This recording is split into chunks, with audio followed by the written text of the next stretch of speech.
po sa inyong apat. Kamusta naman po ang inyong summer? Okay lang po, Maayos. Travel. Sana all travel. Sana all talaga. Ay, alam mo ba, Norbert? May narinig ako na magkakaroon daw ng malaking activity ngayong darating na buwan or I don't know. Pero totoo po ba? So, po ba? Yes! Yun. Abangan. Surprise! Surprise po namin sa inyong lahat. Excited na kami malaman kung ano yan. Kami rin, excited rin. See you there. Magandang araw mga kababayan. Ito na naman po ang inyong Sockmatch. Ako po si Grace. At ako naman po si Norbert. Kamusta po kayo? Alam mo ba, Norbert? May nabalitaan ako Totoo ba? na magkakaroon daw ng parang malaking event soon. May idea ka ba dito? Sa ngayon wala pa akong idea, pero may narinig ako pa konti-konti. Sino kaya dapat natin tanongin? Ewan ko. Teka, Norbert. Parang nakita ko si Chairman. Tara, puntahan Tara, natin. punta natin siya. Okay. So, ngayon, ambushin natin siya. Oo. Hello po, Chairman. Hi, Chairman. Magandang hapon. Kamusta kayo? Ayos lang po. Kamusta naman ang summer mo, Chairman?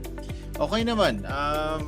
Eto, andito pa rin. At saka, syempre, andito yung community natin eh. Kaya, Gusto lang namin i-confirm Aha. kung totoo ba yung mga magaganap ngayong darating na Setyembre. Ngayong darating na I see. Okay, so narinig nyo pala. So, ganito kasi yan. May nakalaan sana tayong cultural event, di ba? Fortunately, kasi nakiusap mga opisyalis natin sa Beijing na kung pwede ba daw ma-move muna yung natin, yung cultural event. In fact, para sa atin, medyo hesitant tayo kasi syempre nakapagsabi na tayo sa mga kasama natin sa community, di ba? Maganda na sana yung layunin, maganda na sana yung natin. But, kailangan natin i-cater din yung cultural event na sinasuggest ng embassy, which is kasama na later sa Pasko natin. So, magiging Pasko, Pinoy Pasko siya, parang ganon.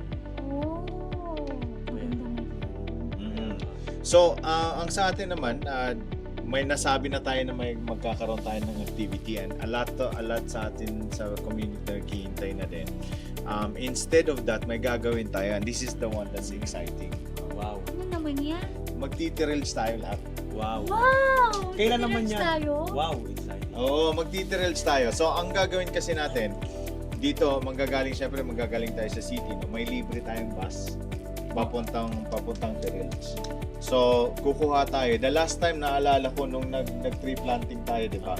Yung natin, yung bus natin medyo kinulang. Oo, naano ko nga. Kasi may mga Pinoy atin na parang siksikan. Naalala niyo pa yung kahit yung mga BOD natin siksikan sa sasakyan ko eh. So this time kukuha tayo ng 3 bus. And this is free. Uulitin ko ha. Magtitirails tayo ngayong linggo. Tapos yung bus niyan libre. Wow! Papunta sa Tirails. So ang gagawin ng mga kababayan natin, magdadala na lang sila ng pagkain. So magiging picnic natin to sa Pinoy Mongolia. Alam mo taglamig na eh. Kahit nga dito ngayon, 'di ba, medyo malamig-lamig na siya, kailangan na natin mag-jacket. So before mangyari 'yan, magtitirails tayo, magpipiknik tayo mga kababayan. So 'yun. So anong gagawin doon? Baka nagwa-wonder sila, anong gagawin? Ba't ang layo pa? Ba't hindi na lang dito, 'di ba? Una, marami kasi sa ating mga kababayan na baka hindi pa nakapunta. Sa mga nakapunta na naman ng Tirails, parang hindi na exciting sa kanila, di ba? Iba pa rin yung feeling na magkasama tayong mga Pinoy. Buo tayo as a community na pupunta ng Tirails. Magpa-parlor games tayo doon. May mga larong Pinoy tayo doon. So, eto na yung exciting activity na sinasabi nila. Parang narinig ko yung mga BOD kanina, medyo din sila, no? Parang andun na din yung excitement. So, again, ngayong Sunday, September 8 po yan, 2024, magtitirilge po tayo, magpipiknik po tayo. Potluck ito, so please magdala sila ng mga pagkain nila. Pero yung transportation nila from the city to Tirilge and Tirilge back, libre na yun. Wow. Oo. Alam naman siguro natin kung saan yung Sokbutar Square, ano? Oo, so yung sabi nga nila nakaupo doon si Genghis Khan. So doon tayo magkikita. Kikita tayo doon alas 8 ng umaga. Para po doon sa mga Katoliko nating mga kababayan, yung misa, magmimisa din po tayo doon sa Tirilge. So maraming purpose 'yan. Una, gusto natin makasama yung kababayan natin bago lumamig. And that's picnic, 'di ba? Gusto nating syempre kailangan din i-cater natin yung mga kababayan natin na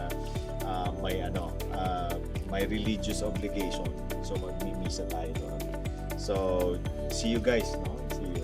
Excited na ba kayo? Oo, Excited na kami, excited Sir na Man. kami. Lalo na, autumn na ngayon, ang ganda ng mga trees. Nagiging yellow na sila. So yeah, maghahanap tayo ng lugar. Sa ngayon kasi hindi pa sure kung saan yung lugar. But ang importante sa ngayon is pupunta tayo ng Tirilge. Free ang transportation yun. Gusto din pala natin pasalamatan yung embassy kasi una, nag-sponsor sila ng isang bus. Tsaka yung MMS Manpower, nag-sponsor din sila ng isang bus. Tsaka shout out na din kay kababayan natin for sponsoring the BOD natin. May mga sponsorship. Tsaka alam natin na pag may mga tumutulong naman sa layunin ng ating community, lagi nating sa shout out yan sa page natin. So I hope lahat tayo gusto ko lang I hope andun tayo lahat. This is something na matagal ng dream ng mga BOD natin. So I hope andun tayo. Thank you, Chairman. Thank you very much. Kita-kita Super sila. exciting. Aha. Excited na. Thank you very much sa inyo po. Thank you po. So mga kababayan, alam nyo na, kita-kita tayo sa darating na linggo, September 8, para sa picnic na ito. Bye! Bye po!